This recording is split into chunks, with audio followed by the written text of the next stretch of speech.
Rejoignez dès à présent la grande famille des abonnés de votre chaîne Sika TV sur les réseaux sociaux. Sika TV, le vrai visage de l'actualité en Afrique, est en direct et en replay sur YouTube. Abonnez-vous et cliquez sur la cloche de notification pour ne rien rater. Nous sommes également présents sur Facebook et sur Twitter.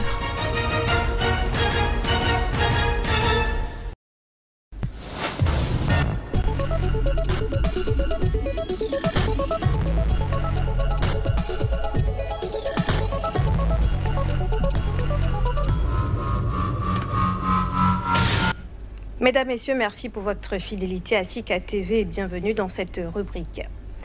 Ils sont commerçants, artisans, etc. et représenteraient plus des 3/4 de l'emploi urbain en Afrique subsaharienne, 80% selon des chiffres de la Banque mondiale qui datent de 2020.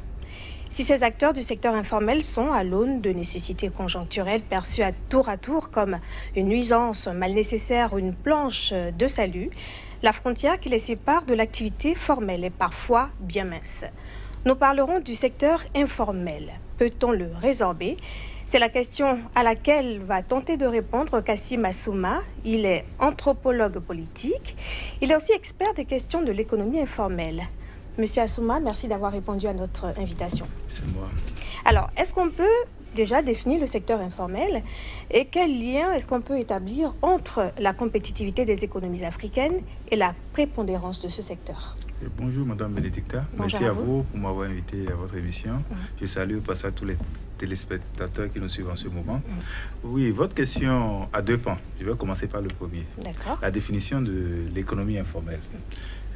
En fait, ça nécessite un petit détour historique, juste pour rappeler que c'est un concept qui est né à partir des observations d'un anthropologue, justement, britannique, au Ghana, qui étudiait un peu l'économie urbaine autour de Accra et s'est rendu compte qu'il y a un certain nombre de catégories d'acteurs dans des activités économiques qui ne rentrent pas dans la manière dont est circonscrit l'économie, dans la façon dont on arrive à analyser l'économie. Et donc, à partir de là, dans ses travaux, il avait catégoriser ces activités et ces personnes, ces opportunités de revenus, disons ça comme ça, comme étant des activités de l'économie informelle.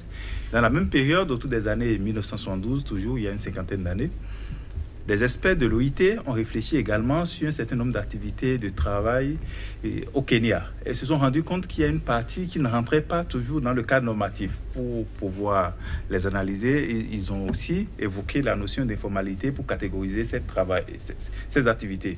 Et donc, c'est à partir de là que le concept d'économie informelle, de secteur informel au départ, est apparu.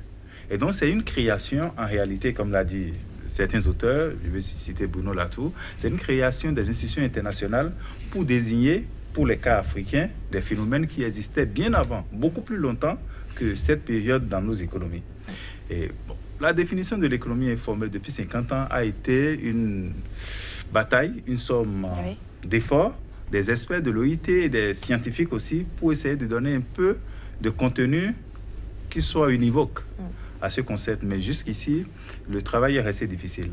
L'institution qui a la plus travaillé, c'est l'OIT.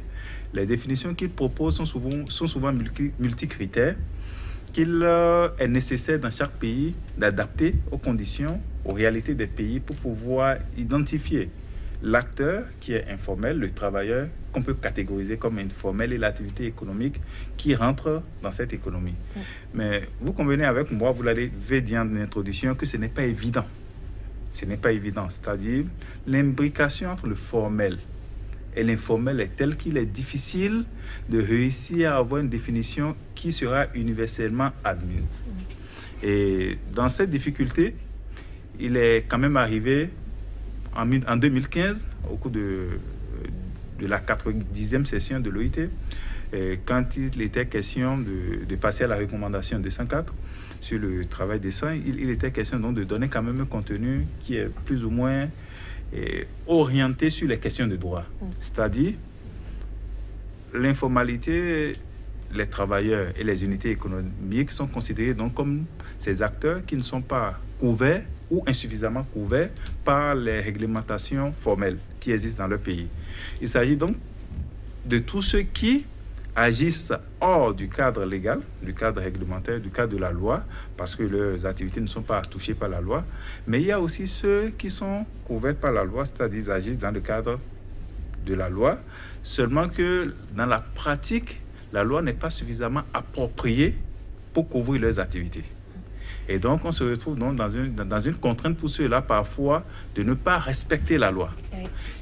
Pour certains, peut-être, les conditions à remplir pour être dans la formalité est telle que c'est exorbitant comme coût, parce que la formalisation a aussi un coût, oui, comme coût pour eux. Donc, ceux-là aussi sont considérés comme les gens de l'informel. En gros, quand nous prenons la définition en elle-même, dans la plupart des pays, quand les gens essaient de l'adapter, à l'œuvre, dans la pratique, il a été observé, quand on a fait une analyse générale, que le concept n'est pas perçu de la même manière par tous les représentants de l'État. Parce que quand on parle de l'État, il y a aussi les agents de l'État. Oui. Et parfois, quand vous avez affaire, quand vous êtes en face des travailleurs du fisc, les gens des services fiscaux, vous avez tendance à croire que c'est le critère beaucoup plus proche de la fiscalité. Exactement. Qui leur permet de définir. Oui. Quand vous êtes avec les gens qui sont dans l'inspection du travail, c'est beaucoup plus les critères liés à la sécurité du travailleur, à la protection sociale qui les intéressent. Et quand vous êtes avec les gens de l'administration territoriale, c'est beaucoup plus les questions d'enregistrement, de formalités administratives. Donc, ça dépend de la position de chacun. Et même dans le milieu, ça dépend du bord de chacun. C'est ça. Même dans le milieu... Des intérêts aussi. Évidemment. Oui. Mais dans le milieu où les gens essaient d'opérationnaliser le concept, c'est en fonction des objectifs visés. Donc, on définit le concept. Même si on est d'accord que tout ça forme l'État, cette perception existe dans nos pays. De l'autre côté, il y a aussi ce qu'on va appeler les travailleurs eux-mêmes. Les travailleurs définissent leur informalité en fonction de la façon dont ils ont rencontré la difficulté liée à leur informalité. Pour des gens qui ont eu des problèmes de santé et qui ont vu d'autres personnes dans des emplois formels ou d'autres travailleurs formels bénéficier d'un certain nombre de couvertures, et pendant qu'ils sont dans le cas, ils n'arrivent pas à en jouir. Du coup, ils constatent, ils vont vous dire que l'informalité, c'est parce qu'ils n'ont pas de couverture sanitaire, par exemple. Exactement. Il y en a qui ont été confrontés à des difficultés fiscales et qui n'ont pas pu supporter. Et donc, après, ils vont vous dire, non, la formalité, c'est qu'il faut payer les fiscs, il faut être vis-à-vis du... Il faut payer ses impôts. Donc, même au niveau des travailleurs et des unités économiques, il y a cette difficulté. Ne pas avoir accès à un certain type de marché, par exemple. Et enfin, une troisième catégorie d'acteurs sociaux que je choisis comme ça, c'est les agences de développement. Généralement, dans nos pays, quand vous les rencontrez, c'est-à-dire leur vision prioritaire, ils comprennent bien les différents aspects, les différents critères, mais leur vision prioritaire est souvent orientée sur les politiques de leurs partenaires au niveau international. Et généralement, c'est la protection sociale, c'est l'accès au financement, et c'est les difficultés au quotidien de ces travailleurs. Donc, il y a toujours ce manque, disons, on va parler d'entente, de compréhension commune de la question. Il y a ce manque d'unanimité, c'est le mot que je cherchais, d'unanimité sur le contenu qu'on peut donner à ce concept. Alors, un concept, on le comprend bien, complexe. Très complexe. Alors, si vous le permettez, c'est quoi le profil de l'acteur qu'on retrouve dans ce secteur et pourquoi est-ce que ces agents, ces travailleurs sont toujours là dans le secteur informel? Non, le profil des agents qu'on retrouve dans l'informel est très varié. Autant le secteur ondoyant est très complexe à saisir. Le profil est tel que vous allez rencontrer ce qu'on appelle généralement dans les pays africains les hommes et femmes d'affaires. Oui. Vous voyez, des gens qui sont dans des activités économiques, qui sont vraiment des opérateurs prospères dans l'économie de façon générale. Il y en a qui opèrent dans l'informel. Il y en a qui sont à cheval entre l'informel et le formel.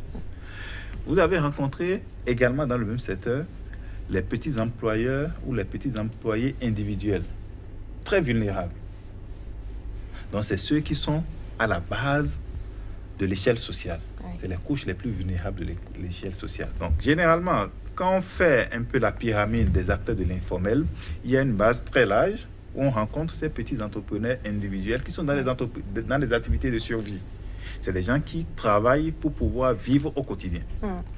Mais dans le même temps, au milieu, vous avez une catégorie de gens qui ont fait l'effort, qui ont des capacités, qui ont des capitaux qui leur permettent quand même de passer avec un peu d'effort vers la formalisation.